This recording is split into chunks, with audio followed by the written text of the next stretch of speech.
Hey guys, first off I just wanted to apologize for not posting this video sooner.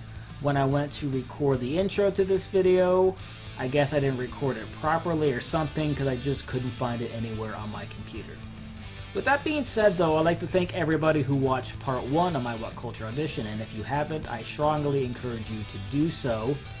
I really loved all the positive feedback that I got from it. It truly made me feel like I'm doing something right as far as my voiceover career is concerned, or really lack thereof. I don't really have a career yet. I'm just hoping that it gets there someday. Anyway, as you can see in the title of the video, this is part 2 of that. They have a wrestling portion to their YouTube channel. And I know I said I was extremely proud about how the first part of my audition came out. This one is really good. I'm beyond proud of it, if that's even a thing that you can do. I've watched wrestling since I was 5 years old, so a lot of my passion truly reflected in what I was talking about, and I truly think that it came out that way. As I did with part 1, I'm going to leave the article that I used for the top 10. I also put a sample video from their YouTube page so you can kind of see what they do, though it is pretty similar to their regular entertainment page. And also the audition portion is just like part 1, it's just me. There's no video editing, there's no music playing in the background, only in this part. It's just my voice. I'm really curious to hear what you think about it. Like I said, I couldn't be any more proud of it considering I don't have a lot of experience in doing top 10 videos. I really got into the topic of it because obviously, as I said, my love for wrestling is there. So yeah, if you can just let me know what you guys think about it. And I really appreciate any sort of feedback. If you have any sort of constructive criticism, I'll take that as well. I don't just want positive feedback, even though I love the positive feedback so much. Any sort of feedback at all so I can get better at what I'm trying to do, that would be amazing. So thank you guys first off for watching this, and thank you again for letting me know what you think. And also, I don't know if it'll do much, but if you can like this video, maybe get more likes to where maybe they'll see it. I'm not really counting on it, but you know, likes always help, and analytics is weird on YouTube, so please do that. It would mean a lot to me, and yeah, it would make me feel pretty good. So again, let me know what you guys think, and thanks for watching. A franchise player is really someone you can build an entire team around, in this sense an entire company. In the 80s, it was Hulk Hogan. The Attitude Era had Stone Cold and The Rock, and more recently you had John Cena, a position he's held within the company for over 10 years. The combination of skill, charisma, dedication, marketability, and the company's full support is the perfect recipe for that place, and very few ever get to that brass ring Vince always talks about. So many guys over the years, if given the chance, could have been that guy within the company, but for whatever reason, got looked over, and it's a shame too. I'm Dan from WhatCulture.com, and here are 10 wrestlers who could have been franchise players for the WWE. Number 10. Cody Rhodes. Cody was released from the company earlier this year, and is one of the more disappointing that has ever happened to the company. The legacy of his name, along with his incredible wrestling ability and charisma, you'd think they would let him achieve more than he did. Even with every gimmick he had, he got over, from being dashing to Stardust. He even got his mustache over. Even his facial hair. Are you kidding me? He even had the incredible talent to make anyone he worked with look great in the ring, and that's a rare talent in this business, and it should be rewarded for it. Number 9. Christian. If you take a look at what he's done, from being a 9-time tag champion, 4-time Intercontinental Champion, and a 2-time World Champion, you really can't say he hasn't had an exceptional career. Unfortunately, those numbers are more just being token gestures at this point, as he barely lasted a month total within the main event scene. He was always another one of those guys too who could work with just about anyone, and look good on a consistent basis. Also wasn't too shabby on the mic either. His career was great, but it could have been so much better than it actually was. At least he had a hell of a finisher. That kill switch always looked devastating, and for that, Christian, I will always love you. No, not in that sense. Well, you know what I mean. Number 8. Ted DiBiase. There's a very good chance that if you watch wrestling at all, you know who this man is, as well you should. He's one of the greatest heels to ever work within the company. He was so great at getting you to hate him. I remember watching him as a kid and seeing one segment where he kicked the ball away from a little kid. A little kid! I almost cried when I saw that. He even made a woman bark like a dog for money. If that isn't the mark of a true heel, I don't know what is. Unfortunately, the closest he came to the WWE title was by purchasing it. The guy had one of the most memorable runs, but the fact that he was never chosen as being the guy, for shame, WWE, for shame. Number 7, Rowdy Piper. Another one who's up there for being one of the greatest heels of all time. He was so good at being a heel, he started getting cheers from the crowd. So much so that he had to turn babyface in 1986. He was the edgy alternative to those who got tired of Hulkamania's Say Your Prayers and Eat Your Vitamins. He became to be one of the most influential characters in wrestling history, influencing guys like CM Punk and Kevin Owens, forever leaving his mark on the business. However, WWE never felt this way and never allowed him to take over Hogan's spot. Regardless of that, just when I thought I knew the answers, you always change the questions, and I will forever miss that about you.